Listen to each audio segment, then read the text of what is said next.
안녕하세요. 저는 최근 이혼을 하고 혼자서 딸아이를 키우고 있는 여자입니다. 왜 그런 말이 있잖아요. 결혼은 미친 짓이다. 저도 5년이라는 짧은 시간 동안 결혼 생활을 해봤는데 결혼은 정말 미친 짓이 맞는 것 같아요. 사랑해서 결혼한다는데 막상 결혼해서 살아보니 결코 결혼은 사랑 하나만으로는 안 되는 것이었어요. 저도 한땐 사랑을 해서 결혼을 했지만 지금 생각해보니 왜 그랬는지 모르겠네요. 상대방의 본심은 알아채지 못하고 사랑한다는 달콤한 말에 속아서 바보 같은 짓을 해버렸어요. 달콤한 사탕과 초콜릿의 유통기한이 있듯이 사랑에도 유통기한이 있는 건데 말이에요. 우리 결혼하자. 나는 정말 너밖에 없어. 내 인생 마지막 여자는 김지연 너야. 나도 내 인생의 남자는 이주성 너 하나뿐이야. 우리 결혼하면 진짜 잘 살자. 나 닮은 딸 하나, 너 닮은 아들 하나 낳고 말이야. 당연하지. 내가 너 손에 물 한 방울 안 묻히게 해줄게. 진짜야. 지키지도 못할 약속은 하지도 마. 드라마만 봐도 그런 말 해놓고 결혼하면 다 손에 물 묻히더라. 나는 진짜야. 너 손에 물 하나도 안 묻히게 할 거야. 진짜지? 약속했다? 그때는 몰랐겠죠. 어떤 앞날이 저를 기다리고 있을지 말이에요. 저희 집안은 나름 가진 재산이 있었고 부모님 직업도 좋아서 잘 살았었어요.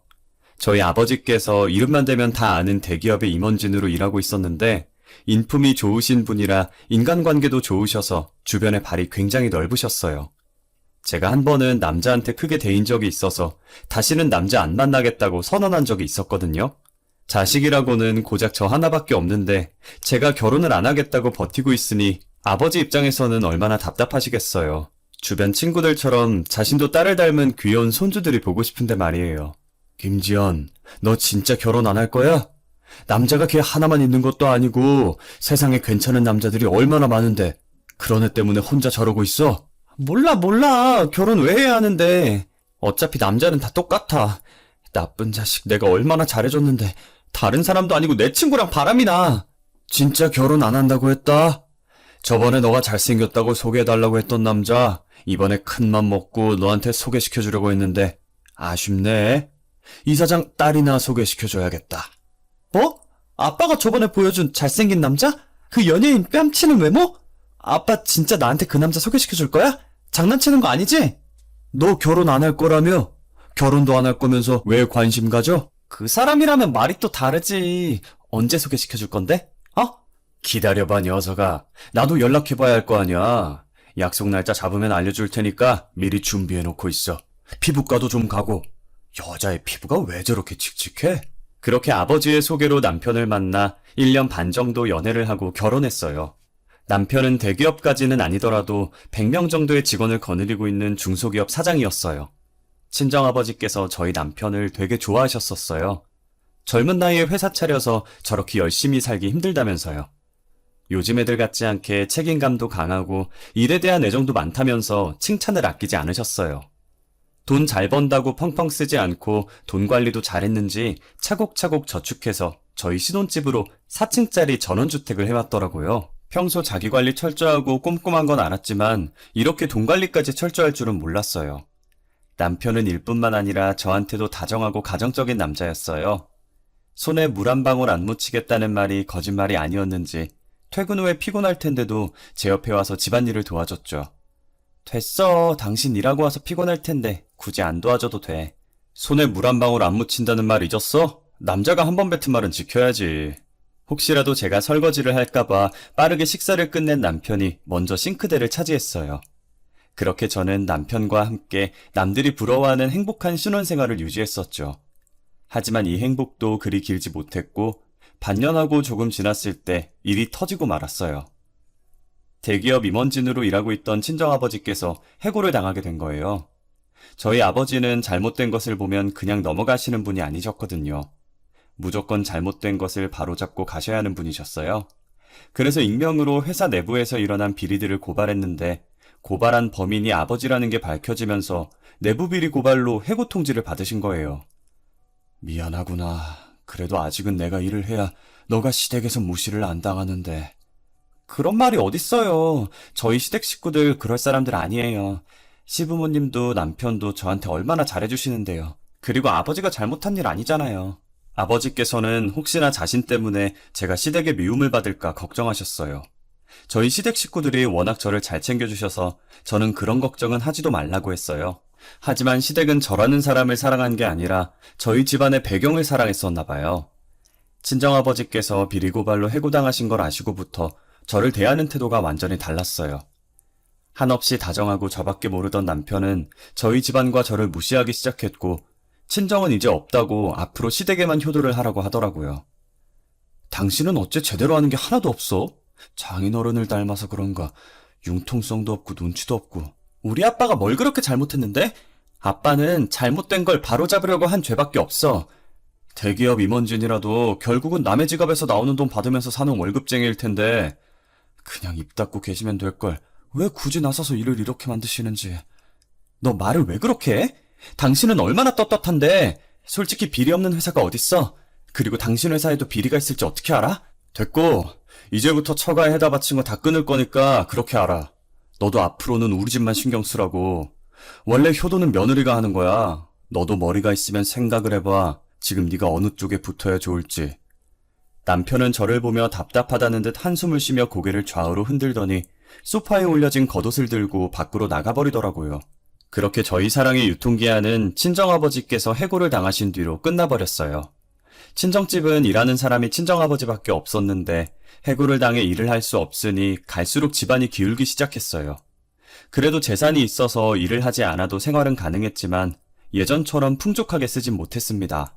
와중에 저는 임신을 하게 되어 제 몸 챙기느라 친정에 신경을 쓰지 못했어요. 시댁 식구들 중 저의 임신 소식을 반기는 이는 아무도 없었어요. 아무래도 눈엣가시라 이혼시켜도 모자랄 판에 임신을 하니 누가 좋아하겠어요. 시어머니는 제가 임신을 하든 말든 안중에도 없었고 오히려 더 혹독하게 시집살이를 시켰어요. 이러다 아이가 잘못되는 게 아닌가 싶을 정도로 저를 부려먹었어요. 얘, 몸이 이렇게 굼떠서 어떡하니? 저기 뭔지 안 보여? 내가 기관지 안 좋다고 구석구석 닦으라고 했어 안 했어? 죄송해요 어머님. 어디서 이런 애가 우리 집안에 들어와선. 이래서 집안의 여자를 잘 들여야 한다고 하는 거야. 저는 아침 저녁으로는 남편 시중을, 낮엔 시댁 가서 시어머니 시중을 드는 게 일상이었어요. 시댁 식구들은 하루라도 저를 안 부려먹으면 가시가 돋는지 매일 빠짐없이 저를 식모처럼 부려먹었죠. 당신 아침밥 안 차려놨어? 어떻게 일하는 사람 밥을 안 해놓을 수가 있어? 미안해. 내가 지금 홀몸도 아닌데다가 어제 너무 무리를 했는지 몸이 안 좋아서. 내가 마음이 넓어서 이번 한 번은 넘어가 주는 거야. 내일부터는 무슨 일 있어도 아침밥 차려놔. 알겠어? 제가 시댁에서 시집살이 당하고 있다는 걸 알지만 남편은 안중에도 없었어요. 그렇게 밥이 먹고 싶으면 자기가 조금 일찍 일어나서 밥 해먹으면 될 걸 굳이 저한테 차려달라고 난리치는 통에 저는 몸이 아파도 남편 아침밥을 차려줘야 했어요. 그렇게 무사히 딸을 출산했고 저는 딸을 보며 하루하루를 버텼어요. 하지만 딸이 12개월이 넘도록 옹알이를 하지 않았고 제 눈을 바라보지도 못했어요. 심지어는 돌잡이 때 물건을 잡아야 하는데 손으로 물건을 잡지도 못하더라고요. 저는 그런 모습을 보고 걱정되는 마음에 아이를 데리고 소아전문병원으로 향했어요. 어머님, 아이가 아무래도 유아자폐증을 앓고 있는 것 같네요. 그래도 아직 어려서 약물 치료하다 보면 여기서 더 악화되지는 않으니 너무 상심하지는 마세요. 저희 아이 평생 이렇게 살아야 하는 건 아니죠? 태어난 지 이제 겨우 1년밖에 안 됐어요. 저 딸아이와 하고 싶은 게 너무 많아요, 선생님. 자폐증은 완치가 없어요. 제가 확답을 드릴 수는 없지만 약물 치료도 하고 어머님이 집에서 아이를 잘 지켜봐 주시면 분명히 좋은 소식 들으실 수 있을 거예요. 저는 저희 딸이 자폐아라는 판정을 받고 집에서 얼마나 울었는지 몰라요. 뱃속에 있을 때 제대로 태교를 하지 않아서 그런 거라며 제 탓도 많이 했어요. 남편도 아이가 자폐아라는 걸 알고 전부 제 탓이라고 하더라고요. 뭐? 다이가 자폐아라고? 그러게 뱃속에 있을 때 애한테 신경을 써야지 뭐 한 거야. 애초에 당신 유전자에 장애 유전자가 있던 거 아니야? 뭐? 장애 유전자? 이게 다 내 탓이라는 거야? 그리고 뱃속에 있을 때 신경을 쓰라고 만삭이 되도록 부려먹던 사람들이 누군데 당신이랑 어머님이잖아. 그럼 애가 저 지경이 된 게 나랑 어머니 탓이라는 거야? 네가 뱃속에 있을 때 애한테 신경 안 쓰고 뭐 했냐며. 나 그때 무거운 몸 이끌고 네 밥 차렸어. 시댁 가서 뒤치다꺼리 다 했다고. 너는 내가 시댁에서 시집살이 당하는 거 알면서 보고만 있었잖아. 남편이 제 탓만 하길래 제가 악에 받쳐서 소리를 지르니 아이가 놀라서 울더라고요. 저는 아이를 안아들고 같이 울었고 남편은 지긋지긋하다면서 집을 나가버렸어요. 나가버린 남편은 결국 집에 들어오지 않았고 저와 딸은 울다 지쳐서 잠이 들었어요.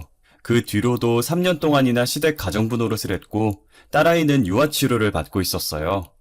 저 혼자서 아이를 키우다시피 했었는데 어느 날부터인가 시댁에 갔다 온 날 저녁마다 안방 침대에 여자 머리카락이 떨어져 있는 거예요. 처음엔 제 머리도 길고 떨어져 있는 머리도 길어서 당연히 제 거라고 생각했고 그리 심각하게 받아들이지 않았었어요. 그런데 이게 며칠 동안 반복되니 불안한 마음이 들긴 했지만 애써 모른 척 했어요. 저와 결혼도 했고 딸까지 키우고 있는데 설마 안방까지 여자를 데리고 와서 바람필 거라는 생각을 하지 않았고 만약 만났더라도 잠깐 즐기는 여자겠지 생각하며 불안한 마음을 달랬습니다. 혹시라도 남편 옷에 붙어있던 건데 남편이 겉옷을 벗다가 떨어뜨린 걸 수도 있잖아요. 하루 종일 시댁에 붙어 있어서 머리카락 떨어질 일이 없는데 요즘 따라 머리카락이 왜 이렇게 많이 떨어져 있지? 당신 혹시 집에 여자 데리고 온 적 있어?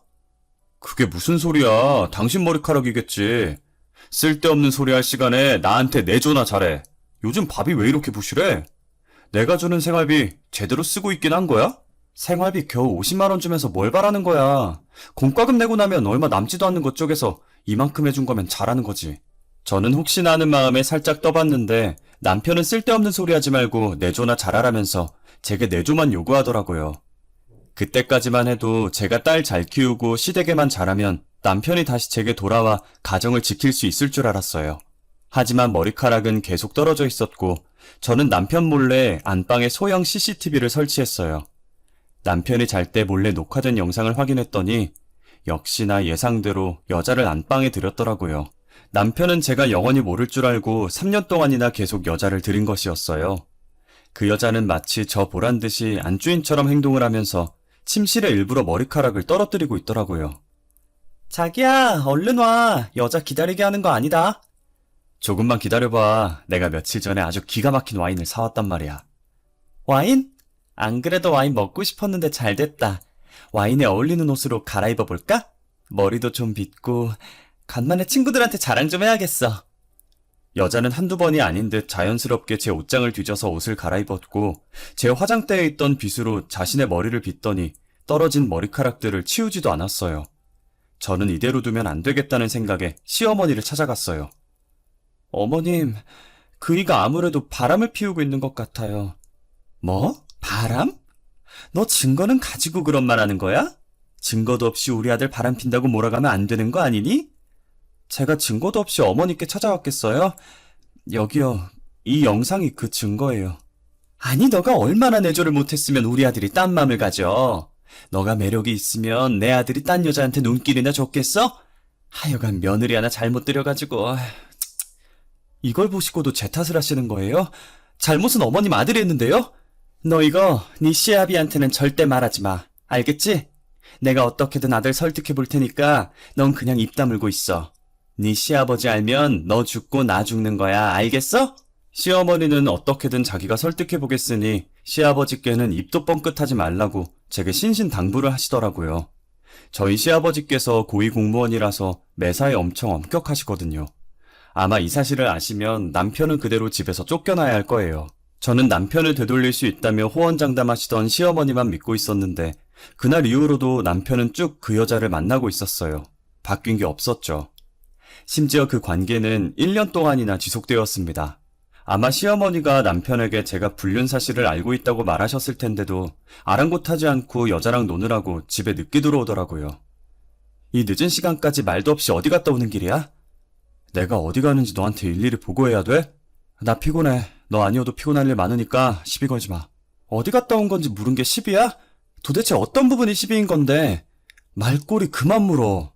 남자 하는 일에 여자가 끼어드는 거 아니니까. 지금이 조선시대야? 아내로서 물어볼 수도 있는 거 아니야? 내가 아까 피곤하다고 했지. 참견 좀 하지 마. 네가 아내라고 내 일거수일투족 다 알아야 되는 거 아니잖아. 내일 본가에서 김장한다며? 난 신경 쓰지 말고 네 할 일이나 챙겨. 남편은 제가 어디 갔다 왔냐고 물을 때마다 여자는 남자가 하는 일에 끼어드는 거 아니라며 저를 시댁 가정부 정도로만 생각하고 아내라고 생각하지 않는 것 같았어요. 제가 이런 취급을 받으면서까지 남편이랑 살아야 할까 고민을 많이 했어요. 솔직히 친정아버지께서 일만 안 한다 뿐이지 재산은 많으시거든요. 저 혼자 아이 키울 수 있게 지원도 아끼지 않으실 뿐이고요. 저는 그날 몇 시간 고민 끝에 남편과 이혼을 해야겠다는 결론을 냈고 그 여자의 흔적을 하나둘씩 모아서 이혼 소송할 준비를 시작했습니다. 그러기 위해선 그 여자에 대한 정보가 필요했고 몰래 뒷조사를 했어요. 그 여자는 남편의 비서였고 그 여자 명의의 계좌로 돈이 빠지고 있더라고요. 이 여자 이거 뒤가 굉장히 구리더만요. 뭐 한다고 매달 2억씩이나 빼돌렸을까. 이거 이체 내역 알 수 있는 방법은 없어요? 잠깐만 기다려보시죠. 이거 죄다 술집뿐인데요? 근데 여기에 찍힌 통장만 2억이지 이런 사람들 보면 다른 쪽으로도 돈 빼돌렸을 겁니다. 알아낼 수 있는 방법 없나요? 본인 통장으로 찍힌 게 아니면 저도 어떻게 찾아낼 방법이 없어요. 한 가지 방법이 있긴 한데 그게 뭔데요? 국세청에 신고해서 세무조사 들어가게 하는 방법밖에 없어요. 그 여자가 빼돌린 돈의 출처가 뭔지 자세히 알아보니 남편의 회사 자금이었던 거예요. 똑같은 계좌에 매달 2억씩 보내면서 경비 처리를 했고 그 돈으로 술집을 드나들며 남편 몰래 돈을 펑펑 쓰고 있었어요. 이런 사람들은 다른 쪽으로도 돈을 빼돌리고 있을 가능성이 높다면서 그거 알아내려면 국세청에 신고해야 한다길래 시아버지를 찾아갔어요. 사실 저희 시아버지께서는 국세청 고위직 공무원이셨거든요. 시아버지는 평소 엄격하지만 청렴한 사람을 좋아하고 비리를 세상에서 제일 싫어하는 사람입니다. 그래서 저희 친정아버지께서 내부 비리 고발로 해고를 당하셔도 별말 없으셨었거든요. 남편과 시어머니만 난리를 쳤었고요. 저는 시댁에서 평소처럼 시집살이를 하다가 시어머니가 백화점에 간 사이에 시아버지께 모든 사실을 털어놓았어요. 아버님, 사실은 몇 년 전부터 남편이 바람을 피고 있어요. 그것도 자기 회사 비서랑 말이에요. 뭐야? 너는 왜 그걸 이제 얘기를 해? 바람 피는 거 알았으면 바로 나한테 말을 해야지. 잠깐 놀다 말 여자인 줄 알았어요. 그런데 그게 중요한 게 아니에요. 그 여자가 남편 회사 자금을 횡령하고 있었더라고요. 여기 이체 내역서랑 거래 내역서 보세요. 아니 이게 뭐야? 2억? 2억씩 얼마나 빼돌린 거야? 아마 그 돈 말고도 빼돌린 돈이 있을 것 같아요, 아버님. 제가 할 수 있는 게 없어서 이렇게 아버님께 부탁을 드리게 됐네요. 네 말 무슨 말인지 잘 알았다. 이체 내역서랑 거래 내역서는 내가 들고 있어도 되겠니? 그럼요, 제가 드린 거 다 챙기세요. 죄송하고 감사합니다. 네가 죄송할 게 뭐 있니? 자식 잘못 키운 내 잘못이구나. 그렇게 시아버지는 그 여자의 이체 내역서와 거래 내역서를 챙기셨고 남편 회사는 세무조사에 들어가게 되었어요. 남편은 울며 겨자 먹기로 세무조사를 당했고 비서가 매달 2억씩 빼돌린 것 이외에도 간 크게 사장인 남편 몰래 비자금을 모으고 있었던 게 밝혀졌어요. 멍청한 남편은 사랑하는 여자가 돈 빼돌릴 생각은 전혀 못했는지 배신감에 회사에 주저앉아 울었다고 하더라고요. 네가 그 녀석 우는 꼴을 봤어야 했어. 나만 보기 아까웠는데. 그래서 그 여자는 어떻게 돈을 빼돌린 거래요? 아들 몰래 가짜 세금 계산서를 만들어서 빼돌렸더라고. 세무조사 들어가면서 전부 들키니까 도망가 버렸어. 그럼 잡아야죠. 해외라도 뜨면 어떡해요? 안 그래도 해외로 도주하려고 준비하고 있는 걸 경찰이 겨우 잡아서 지금 그 여자는 경찰서에서 구속 수사 중이야. 그래도 잡아서 다행이지. 그동안 돈을 저렇게 빼돌릴 동안 멍청한 남편은 뭐 했나 싶었어요. 자신은 진짜 사랑이라고 생각하고 그 여자가 뒤에서 자신 몰래 뭘 하고 있는지도 몰랐겠죠. 남편은 사랑도 잃고 가정도 잃고 회사까지 잃고 모든 것을 잃었어요. 어떻게 이런 시아버지 밑에서 저런 아들이 태어났는지 시아버지는 자신의 아들이 비서한테 당했는데도 불륜을 저지른 아들을 대놓고 싫어하셨어요. 아버지가 어떻게 이래요? 아들한테 어떻게 이렇게 하실 수가 있냐고요? 아버지 때문에 투자자들이 투자금을 다 빼버렸어요. 해주기로 약속했던 분들도 다 취소했고요. 그게 다 네 업보인 걸 나더러 어떻게 하라는 거냐? 나한테 징징거리면 해결이 된다든? 여자에 미쳐서 이 지경까지 만들고. 아버지, 그러지 말고 저 좀 도와주세요. 네? 당장 세금이랑 가산세 낼 돈도 없는데 어떻게 100명 넘는 직원들 월급을 줘요. 아버지 제발 저희 직원들 월급이라도 도와주세요. 제발요. 남편의 탈세가 전부 들키게 되자 투자자들은 줄줄이 투자를 취소했고 수십억의 세금과 가산세로 회사가 망하게 됐어요. 남편은 당장 직원들한테 월급 줄 돈도 없어서 시아버지께 빌다시피 했어요. 시아버지는 그런 남편을 보더니 서랍에서 종이를 꺼내면서 남편 면전에 던지시더라고요. 너 그동안 네 애미한테 매달 2천만 원씩 보냈더라. 그 옆엔 내가 계속 돈이 어디서 나서 사치를 부리나 했는데 네가 준 거였어? 아버지 그게 아니라요. 아니긴 뭐가 아니야. 자식 키워봤자 소용없다더니. 시아버지는 씩씩거리며 남편에게 뺨을 때리려고 손을 들었다가 딱 마침 집 안으로 들어오고 있던 시어머니에게 달려가 그대로 뺨을 내리쳤어요. 순식간에 벌어진 일이라 저는 말리지도 못한 채 너무 놀라서 입을 막았어요. 이것들이 쌍으로 나를 속여? 아들 놈 바람피는 것도 눈 감아주더니 매달 2천만 원씩이나 받아? 안 그래도 내가 그 명품 가방이 어디서 났나 궁금하던 참이었어. 여보, 제가 잘못했어요. 제 말 좀 들어보세요, 네? 속이려고 속인 게 아니었어요. 정말이에요. 여보? 누가 당신 여보야? 나 오늘부로 너네 둘이랑 연 끊을 거니까 당장 내 집에서 나가. 둘이 그렇게 죽고 못 사는데 내가 빠져줘야지. 안 그래? 남편과 시어머니는 각자 시아버지의 다리를 한쪽씩 붙잡고 울면서 빌기 시작했어요. 시아버지는 당장 나가지 않으면 경찰을 부르겠다고 했고, 그래도 꿈쩍도 하지 않자 남편과 시어머니의 팔을 잡고 밖으로 끌어냈어요. 아가, 그동안 미안했다. 여기서의 일은 잊고 새 출발해.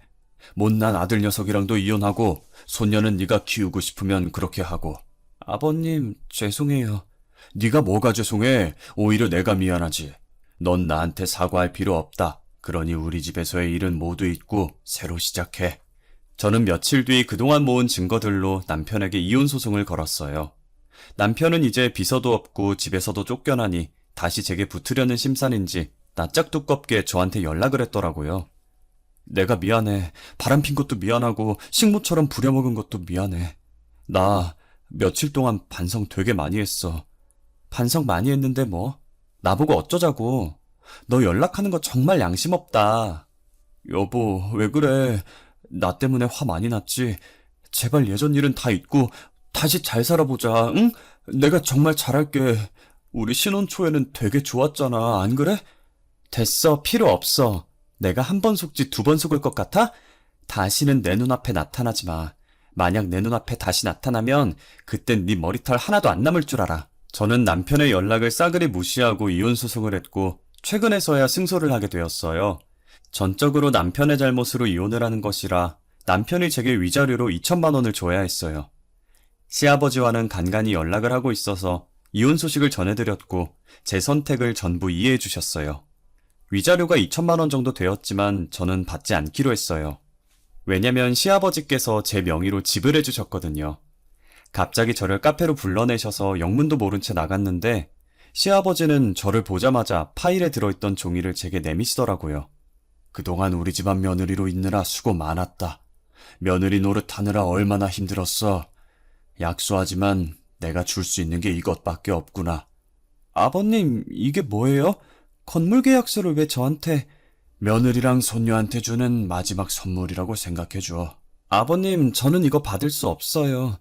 무슨 소리야? 너는 충분히 받을 자격이 돼.